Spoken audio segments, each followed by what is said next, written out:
Uh, can anyone hear my terrible voice?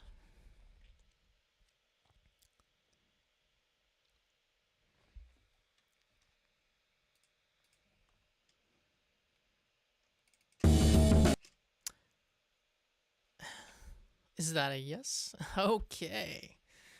Sweet. Um, okay, well, maybe it was something on my end. Or YouTube hates my guts. You just never know with these things. Um, and right as I was about to reveal all of Shadow's secrets. Yeah, so where I was at, for those of you following along at home, I just threw a simpler onto a MIDI track here, and I was finding the right pitch. And what we're going to do is, first of all, we're going to crank the volume on this because the sample is so quiet. In fact, he did a lot of processing to this Bjork keyword sample. But what we're going to do is we're going to loop this around right as the loop, right as that part comes in. So right in the middle of it, right before the phony thing happens.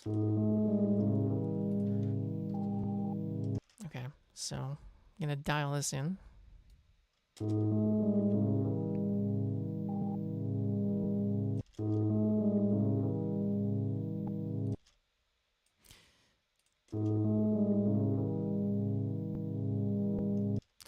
And then what we're going to do is we're going to crossfade that, and we're going to pull these in together a little bit.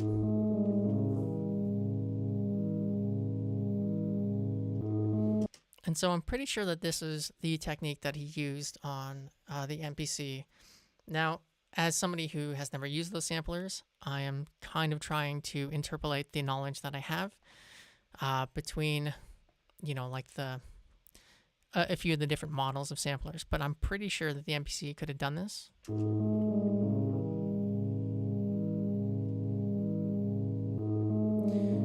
Now, there's some other automation that's happening here to make it sound the way that it does. And one of those pieces is that he took down the gain and the volume of this element to the end here.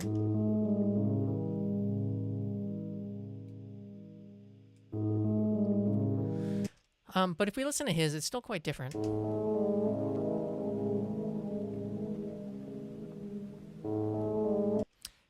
And there's a few reasons for that. Actually, I just realized we should probably put this into a single channel as well.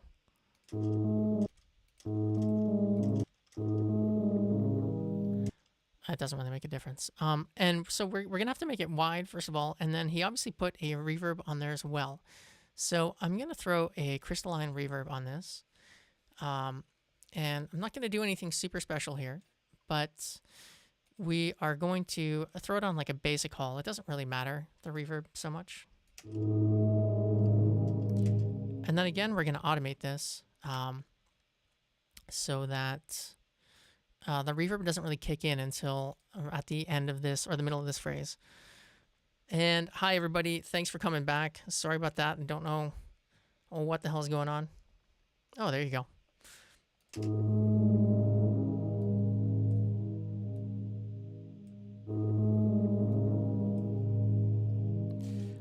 So that's probably a bit too much reverb at the beginning, but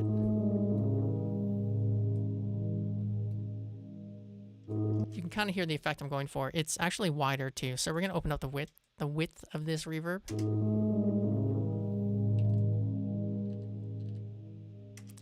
And I need to turn that down a little bit. Maybe make that fade up a bit quicker. And then there's a couple more things we're going to do to this. So I think what we'll do is we'll start off by throwing in an effects rack. And so I like everything so far. The crystalline or crystalline, whatever it is, reverb is fine the way it is. But what we need to do is we need a wide chain. And so we have our main chain. And then I think what I'll do is we'll probably just do the classic delay wide widening technique.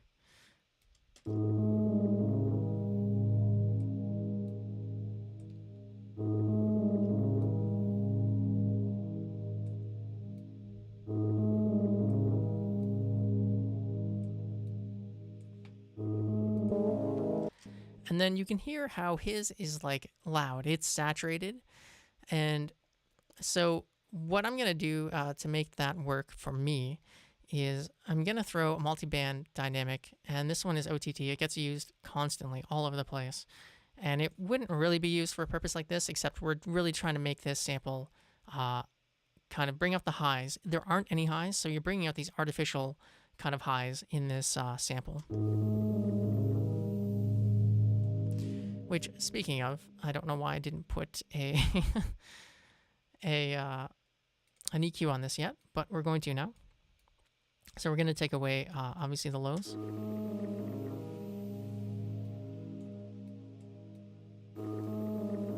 It's probably a bit too much. We want some of those lows. But keep in mind, we don't want those lows interfering with the bass drum, which is the most important part of this track. Alright, so his is still loud as hell. So we're going to crank up our volume a bit more. We're going to turn down the OTT.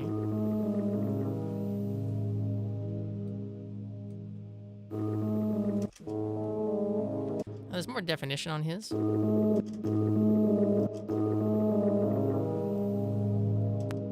fact...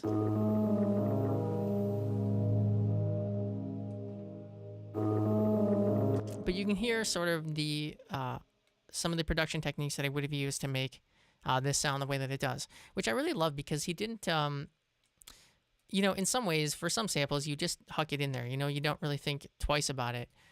But for some reason with this Bjork sample, he took extra care with it to make it sound the way that it does. Or Dan the Automator did. I don't know. I don't know who was responsible for what. But let's go ahead and listen to these two together.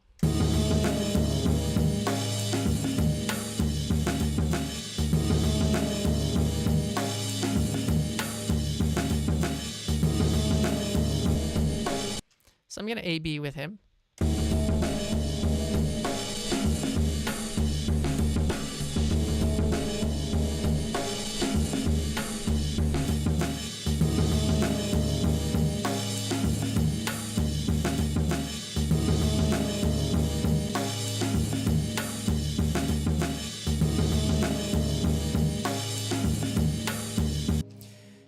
So the next sample that comes in, that's sounding pretty good to me. How does it sound to you guys? Because the other thing too is that I'm doing these deconstructions with some in-ears, and they're quite good. They definitely do the trick. Like, I spent plenty of money on them, but they are in-ears, and there are always going to be some deficiencies there. But so the next sample that comes in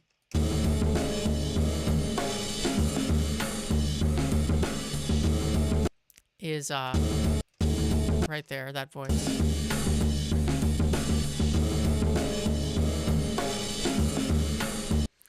Which comes from the fantastically named Roger Waters and Ron Geeson and their track More Than Seven Dwarves in Penis Land from the 1970 album Music from the Body.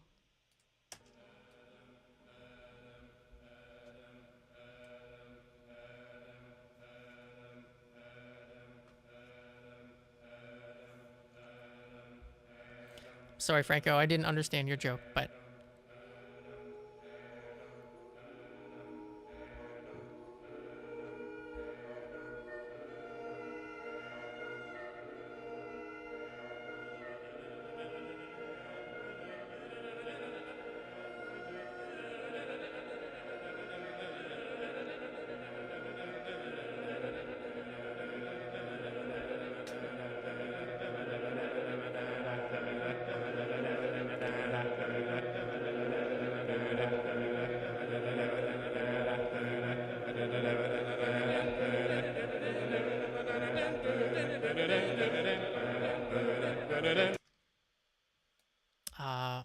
So an appropriately named track, I guess. Sounds pretty good. So we're gonna take just the couple loops here from the beginning. And it sounds like he would have taken the left channel, at least to my ear. And we're going to crank this because the input there is super low. And we'll just pop it in there. It's a fairly simple one.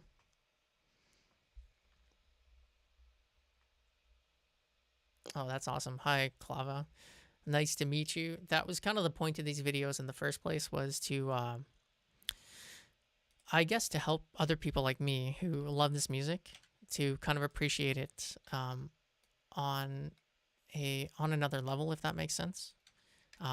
So I'm super happy to hear that that my videos helped you with that. Yeah, because these tracks, they influenced me so much. You know, they changed my life in a lot of ways for the better. So let's find the pitch. Sounds like it's down by a couple semitones. Semitone and a half. This tune is out of tune. This track is out of tune anyway.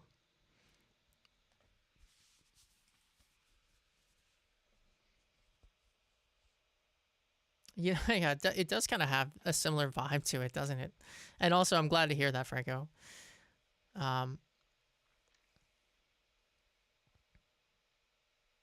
Yeah, you know what? That's a good point. So there are a lot of people out there that are finding these samples and doing the legwork on this.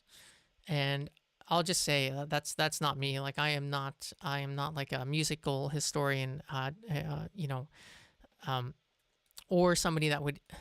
I've got a good ear, but I don't. I listen to plenty of music, but I don't listen to enough music to be able to find some of the insane samples that people out there do. It's just incredible. It's so cool to me the way that people have put this together, so that we can remake these tracks.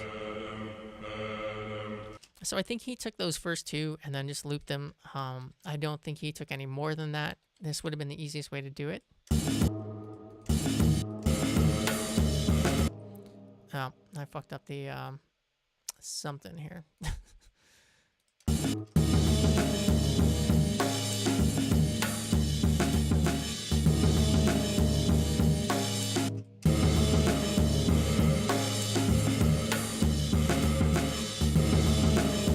So I think his might be...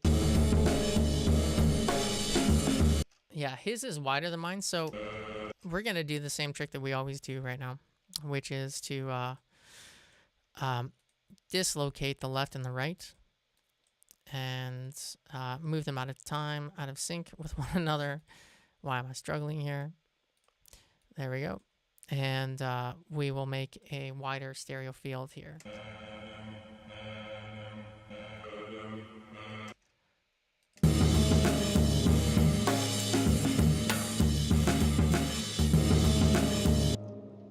Oh, thanks a lot, Anthony.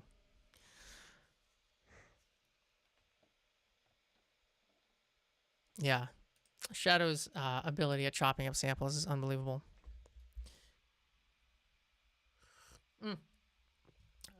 You know what? I did actually listen to that episode, but that was years ago, and I don't recall too much from it, to be honest with you. So, but maybe I should have probably re-listened to it before remaking this track. But here we are. Does he have any interesting anecdotes about this track other than the fact that the Bjork sample and how unusual that was for him to take?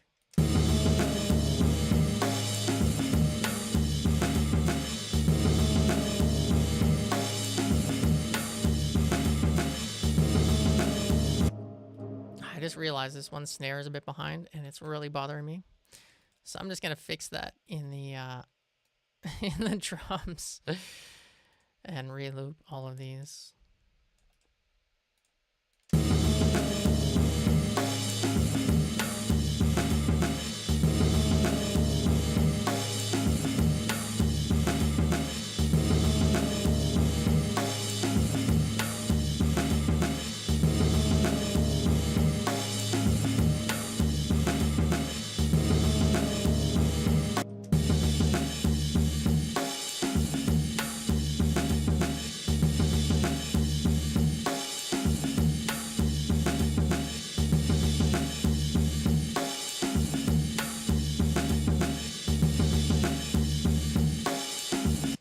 He actually talks about the spoken word here. South Xanadu, and that's all I wanted to do. Roller skate. With the roller skating. Does anybody know where that's from? Because he couldn't have recorded it, at least from the from the perspective that this whole album is sampled. Although that's kind of weird. If that information is out there, I'm surprised that it's not. It is his girlfriend. Oh, so he did record it.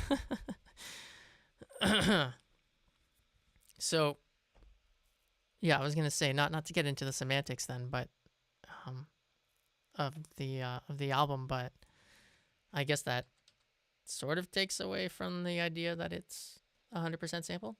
I don't personally give a shit, but okay, so yeah, that's a good point actually. I guess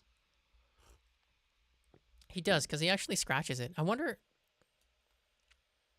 No, it doesn't take away from a thing for me, but it's interesting because it does sound like he scratches the voice at the end. Although roller skate. No, he's scratching a different voice there. Anyhow, let's move on to the next sample that comes in.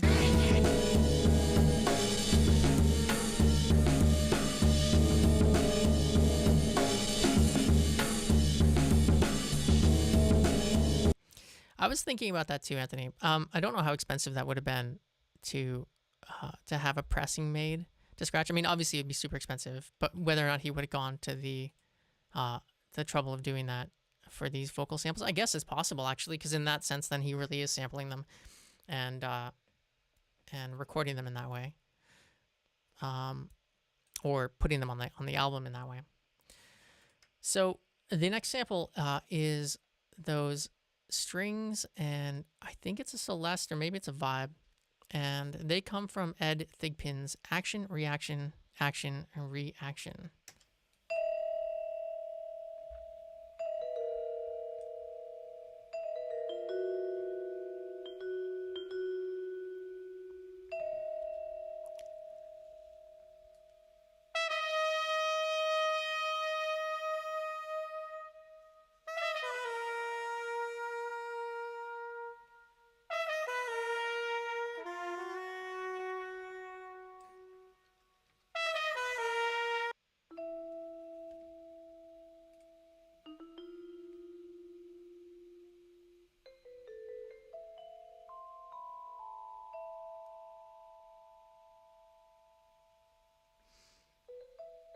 Gotcha. Yeah, I'd heard that about introducing that there were some of his friends that had spoken essentially on the album. But again, to me, it doesn't make any difference to me. But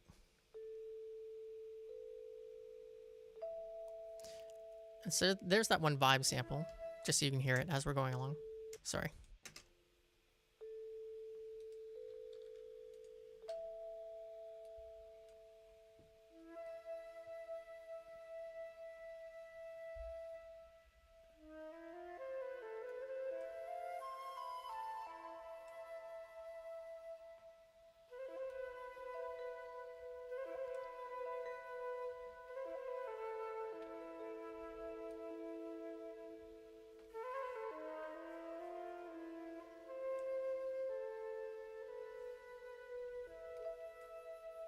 And then there's that, I guess it's a flute sample. I love to think,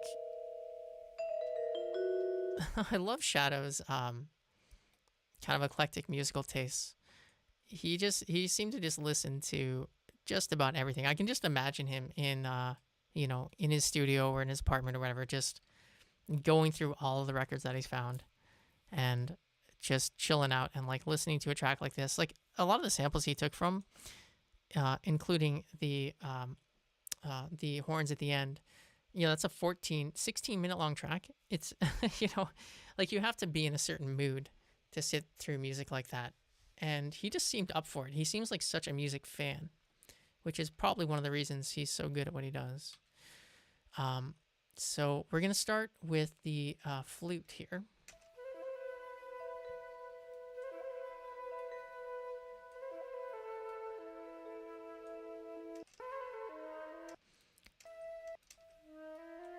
Well, I thought I had it.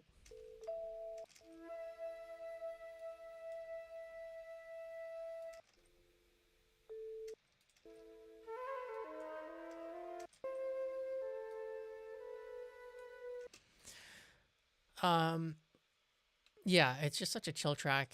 But again, his talent is really in finding things that sound interesting and kind of sort of some lead lines like this where it's not that evident in the track. Like it's not a make or break thing, but it includes like it just adds a tiny bit more to the track.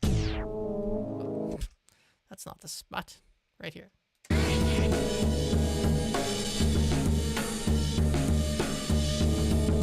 So I think this is mostly in the right channel. So we're going to start with that. And Franco, to answer your question from earlier, I do play video games. It's what I like to do with my spare time. I always have my entire life. I'm assuming that the people watching this are probably a bit older, because I'm 40 years old. So I go back to like the beginning of internet games, and so like I used to play Quake back in the day. Back in the when this album came out, actually. Or I guess it would have been the late 90s, maybe a bit later. But that's not why you guys are here. We're not here to talk video games. But anyway, so this sample, he extended this flute here a little bit. I think he would have crossfaded it. I don't know how else he would have done it on the MPC. So we're going to do the same.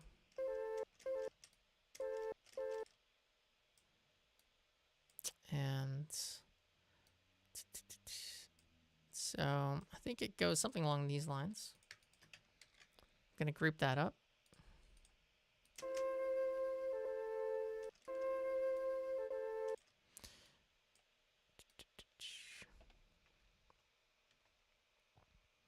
I started with Doom. Nice.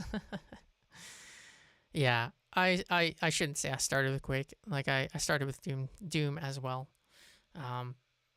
But did you ever LAN Doom?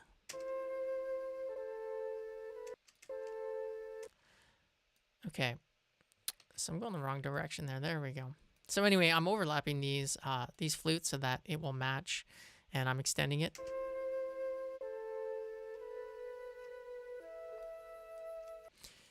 So let's hear how it sounds.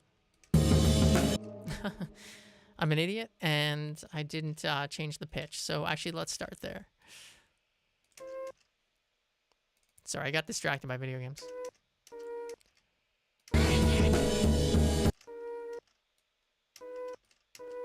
And everything's half a semitone out of tune here.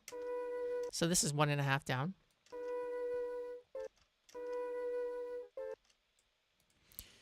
And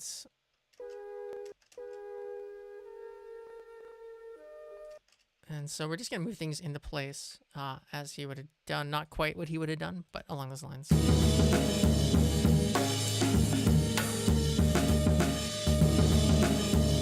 That sounds a bit sharp to me, so I'm going to bring it down a tiny bit.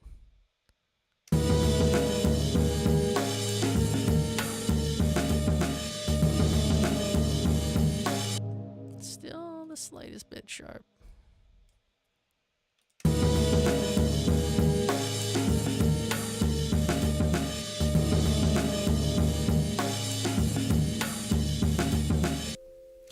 And then I love this because he threw in these vibes, or this Celeste. Is that how you pronounce that instrument? I think it is. And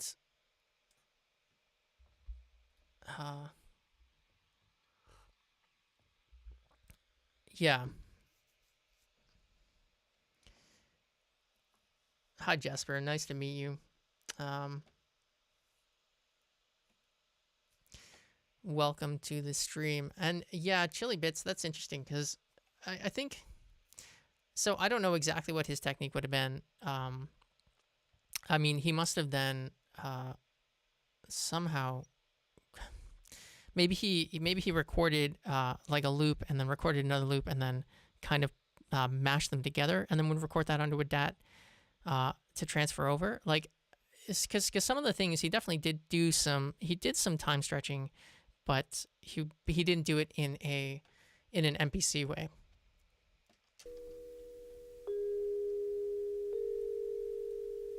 And by that I mean the way that I could stretch on this DAW. But I'm not going to.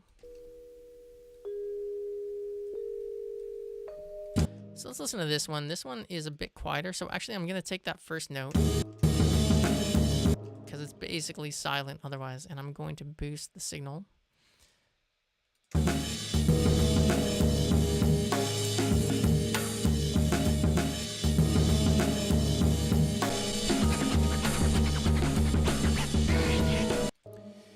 And then what comes in next, we're just going to loop this around, but what comes in next is another kind of little sample bit from Ed Thigpen's Action Reaction.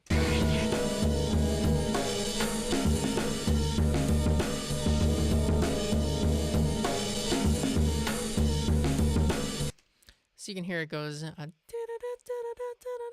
so that's somewhere. It is in here somewhere. It's the flute, however.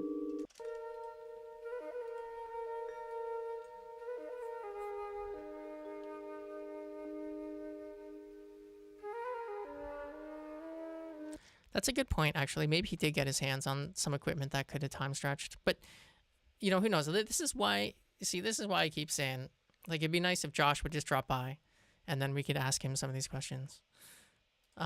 Actually, you know, I was talking to a friend of mine about that, and what do you guys think? Do you think that someone like Shadow or someone like Josh, do you think that he would appreciate what I'm doing here, or do you think he would dislike what I'm doing here in remaking his tracks?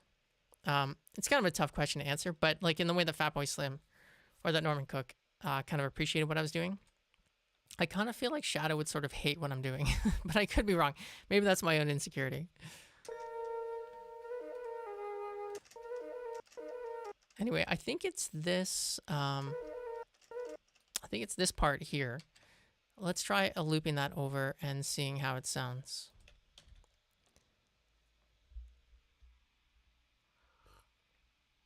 Yeah, you know, he's definitely a fairly secretive dude.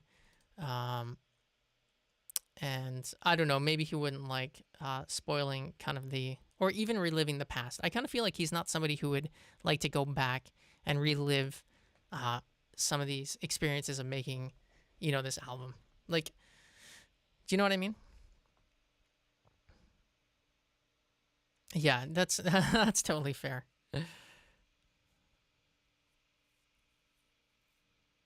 Yeah. I totally agree, which is too bad. But, you know, no, I don't take any offense there whatsoever. Okay.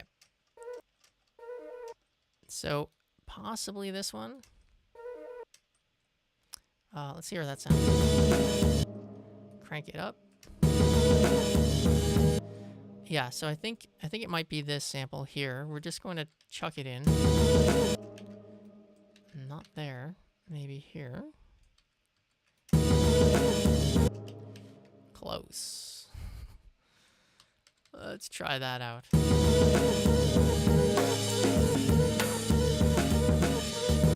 So I didn't quite get the sample, but you know what? It's close enough that we'll just go ahead and use this. Because this is really just for demonstration. You know, I don't know exactly what he took here, but it was one of these kind of flourishes that the flute made.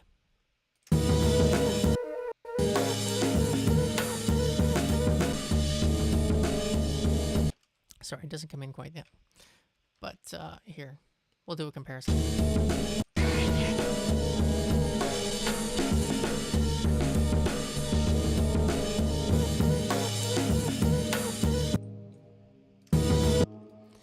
I you know what? I think it finishes with that note.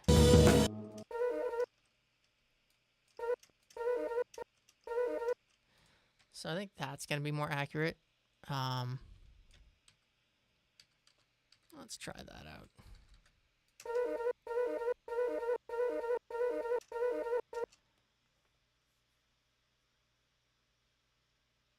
Well, I appreciate that, Franks. And yeah, I agree, Hi. Like,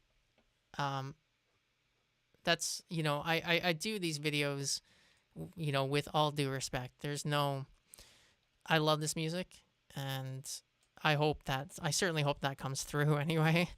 Like, I'm not, like a super big fanboy or anything, but like this music is important to me, as it is, I think, for a lot of people. So what I'm going to do here is I'm throwing on an auto pan, because this sample is going back and forth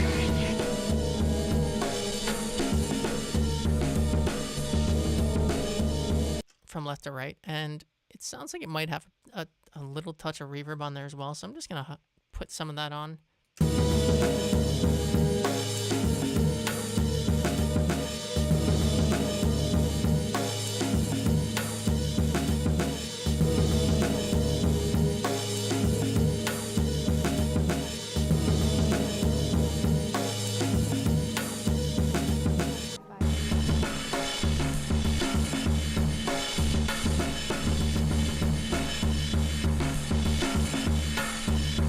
And so there he does the classic shadow drum breakdown, which I personally love so much. I'm not going to go through that right now because, like, we could easily figure it out, but it would probably take about half an hour. So there's no super big point in that.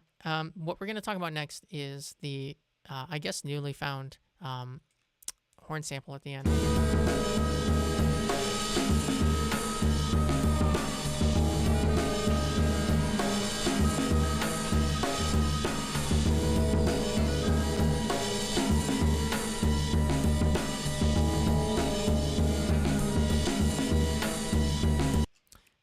So that comes from Om Homage.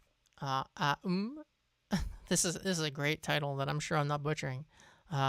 Sternima, and it's from 1976, and I don't know the origin of it, but this track is insane. I listened to the full 17 minutes before I did this.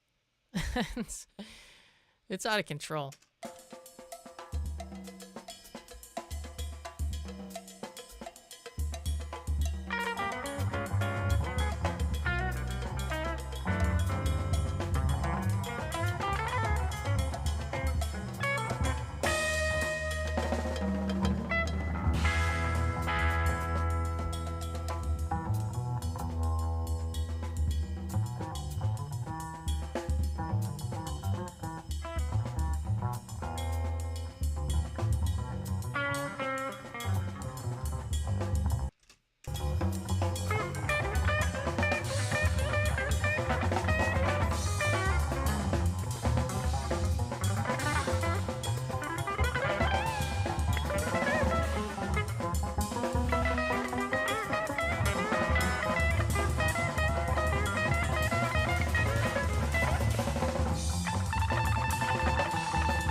Imagine having the stamina to belt that out after 17 minutes of jamming on a track. Also, I love the cello just droning in the background, just fucking like the guy is hammering those strings with the bow. Anyway, let's pop this in there, more or less like Shadow did.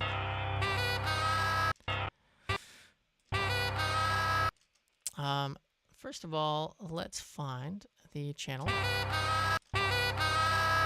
It's definitely the left channel. Those drums, interestingly, like those crashes and things like that, you don't really hear that at the end of Mutual Slump.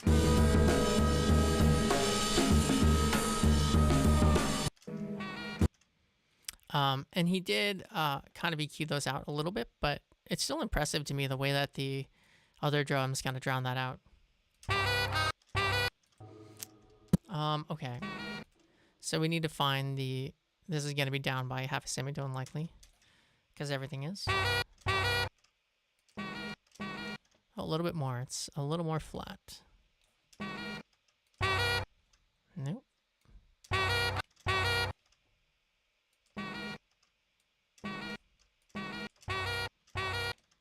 Okay. So it's a little bit lower than that. Yeah, the crashes, it does really overpower it, you know? But kind of with a free jazz kind of track like this, I guess anything goes, really. Like, how much would you rehearse a track like this, do you think, if you're that band? Like, do you spend a lot of time? I don't know. These are the questions I would like answers to.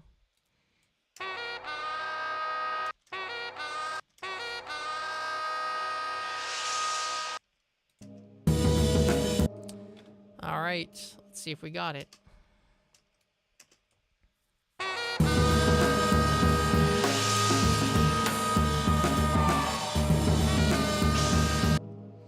You can hear too many of those crashes in mine, so I'm going to take down some of the highs a little bit more. Yeah, and his volume is much lower too, so...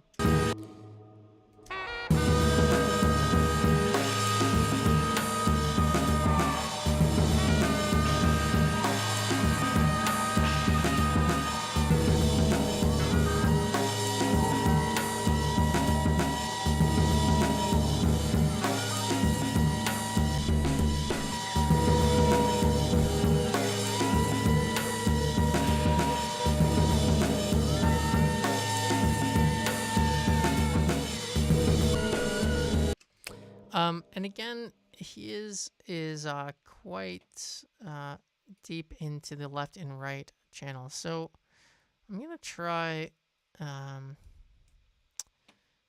EQ stereo effect here.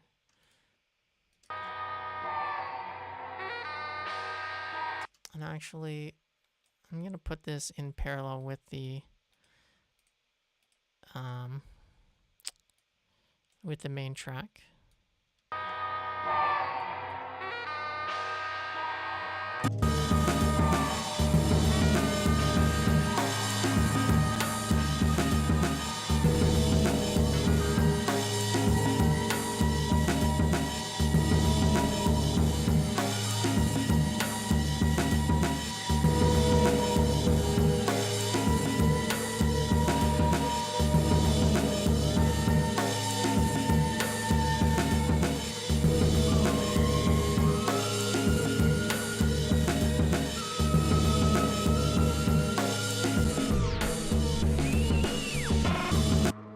And then, of course, he finishes out the track with an element from the drums. And so we're just going to pop that in as well, because why not? I'm not usually a completionist with these things, but this sample...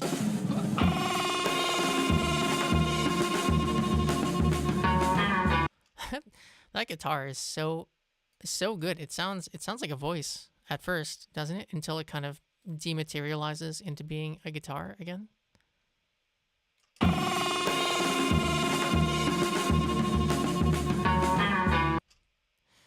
To my ears, it does anyway. So what we're going to do is we will let's hit these. You can see the transients, and we're just gonna have to chop things up a little bit to make them fit. Because otherwise this, when it loops around here, it won't quite sound right. But let's see. We'll play them together, his and ours, and see how they sound.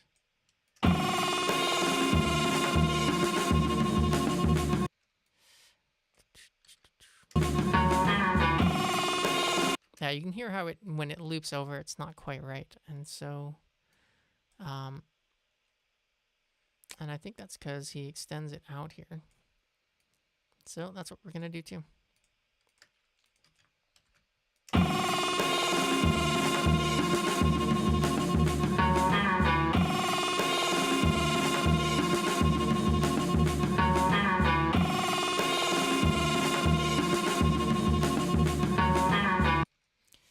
And then we have the drum fill.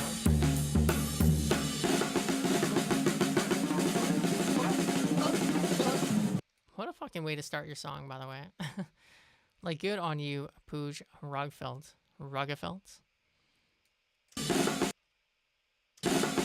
Okay, so let's pop that in there, and we shall finish it off.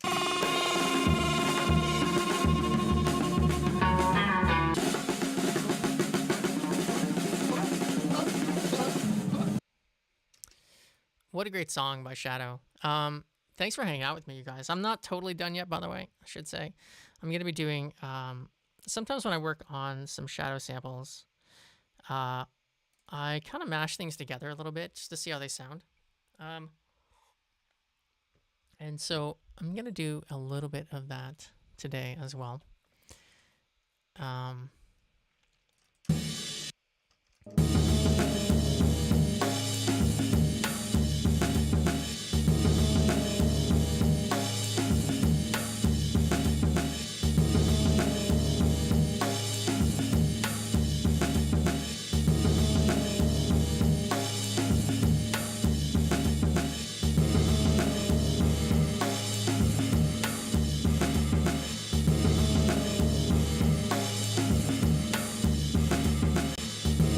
Oh, by the way, if you want to know why I start the way that I do here, where I have the intro of the track out, it's the same thing as the outro, really. But the reason I have done that is because in order to align my track or my recreation exactly with his, I first of all have to know the exact BPM, and you can see that on the grid. But I always start right where the drums come in, on that first bass drum, so that I can align everything perfectly. And so that's why I've begun the track here.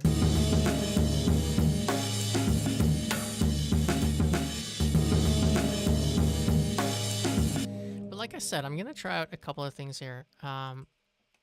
No, you know, to me, this is like, I'm just sort of getting used to, I don't know, I guess live streaming. It's sort of it's kind of a strange thing to do, to just let people into your studio like this. And so, but I like it. I'm becoming more comfortable with it, if that makes sense. And so I'm just slowly, I don't know, just trying to build up. I think I want to get to the point where I can be creative in the studio while live streaming that, and without sort of thinking about it, if that makes sense. Because I don't know if any of you guys out there, if you make music, but when I make music, I like to be completely alone. Like, I am like, it's, you know what I mean? Like, it's early in the morning or late at night. I don't want anybody around. And that's the way I like it, you know? But I want to get used to performing, basically.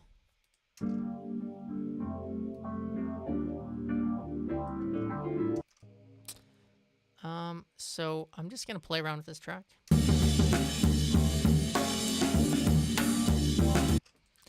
Try out some different samples. I like I like just throwing around some different samples with different drum beats. Now, 99% of the time it's trash, and I do apologize for that. But sometimes you get some good stuff.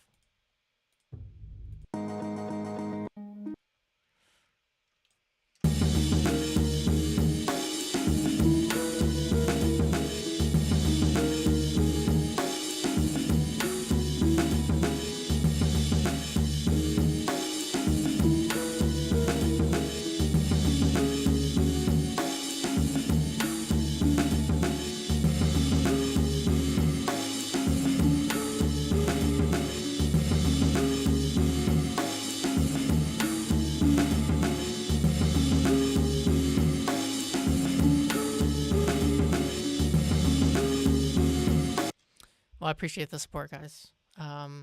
Yeah, so yeah, I'm just gonna play around with some stuff here and see how it sounds.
So let me throw this out there then, given that you all understand what I'm talking about. When you do compose music, is it in the early morning or is it late at night?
So let me just throw something out there because I, like you guys, I'm obviously a late night person as well.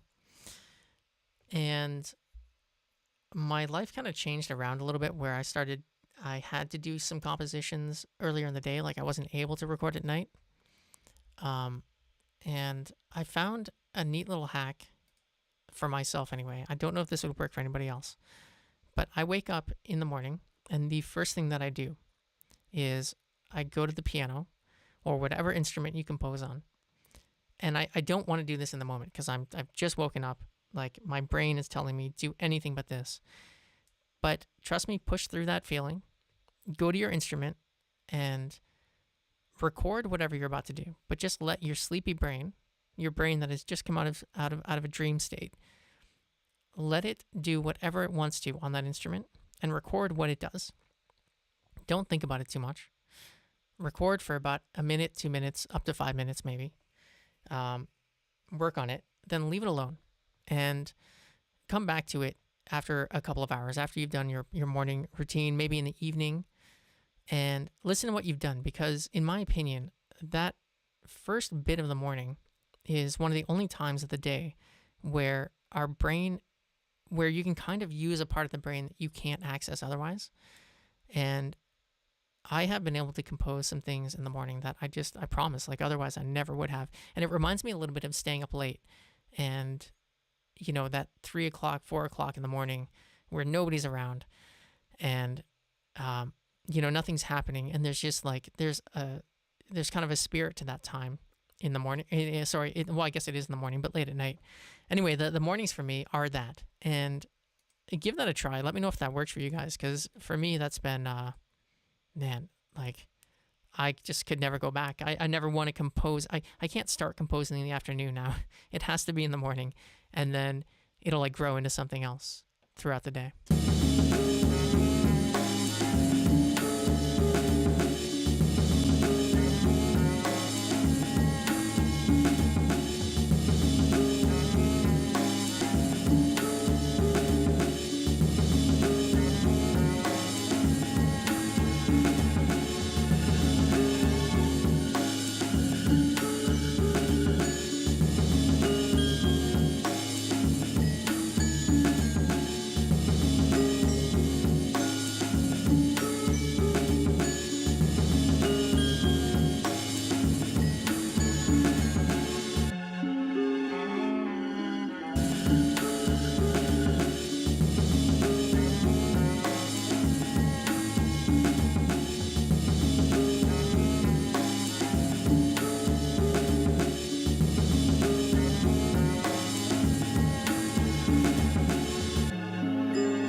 As much as I definitely enjoy solitude. I hope this doesn't kick off my audio again.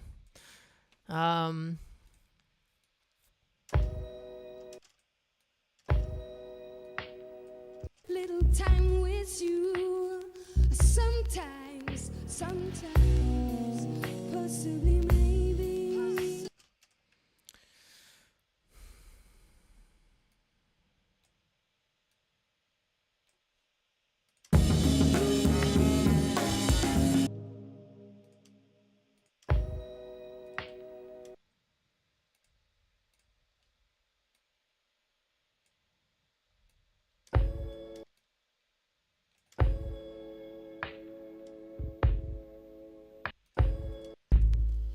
As much as I definitely enjoy solitude, I wouldn't mind perhaps spending little time with you. Sometimes. It can work, DD. That's been my experience anyway, but it's the most difficult part of it is telling your brain that it's okay to basically compose at that time in the morning because it's such a painful thing to do.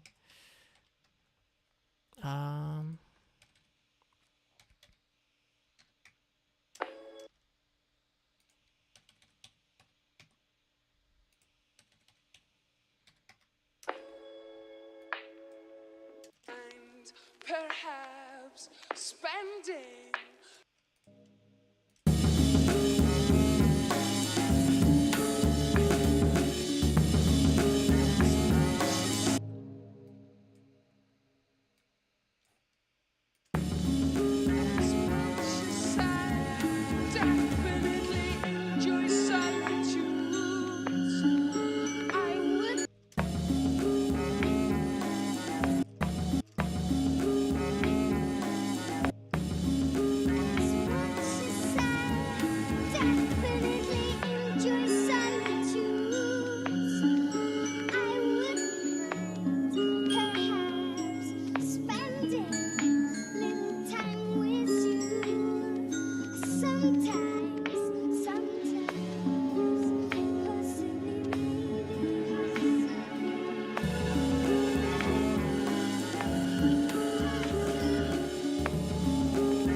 Yeah, I would highly recommend um, to have some way of recording yourself. I usually just record myself on my phone and then come back to it later, um, for what that's worth.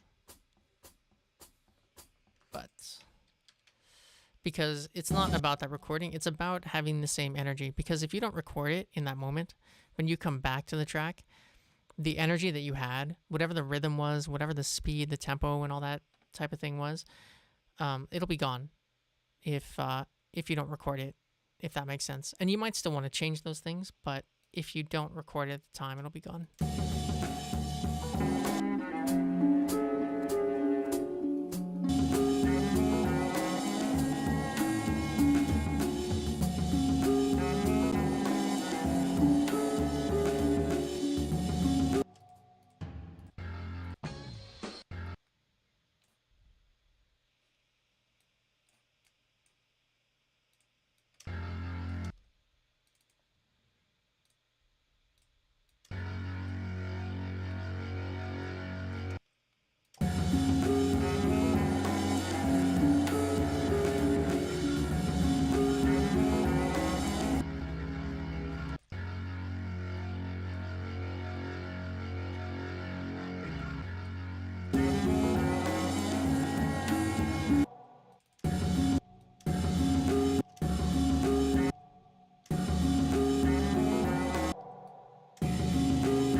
Yeah, I've thought about doing it on an NPC, and um, you know what? There's so many like tutorials out there and things that it probably wouldn't be, wouldn't be too hard to do.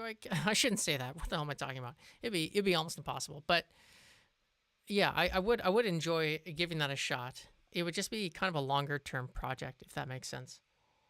Mm, I would need, I don't know, I would need like some reason to do that, I guess, to spend my time in that way. Um, because, and I really like to do things that I kind of feel that I got a good sense of. And so, because I don't have a good sense of the samplers, like the NPCs and how they work, like it would take me too long to become kind of an expert on it, you know?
Well, I think I'm going to go grab some food. And I really appreciate everybody checking this out and hanging out with me this afternoon.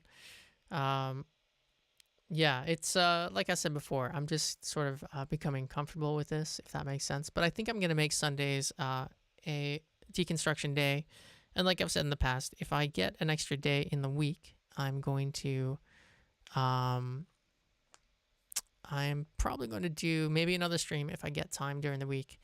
And hopefully I can get some other producers on here to talk about some of their sampled music in the near future as well. But we'll see how that turns out, if that works. So thanks so much for checking it out, and I'll see you guys hopefully next Sunday or sometime in between. And I really appreciate the support, and I'll talk to you soon. Bye.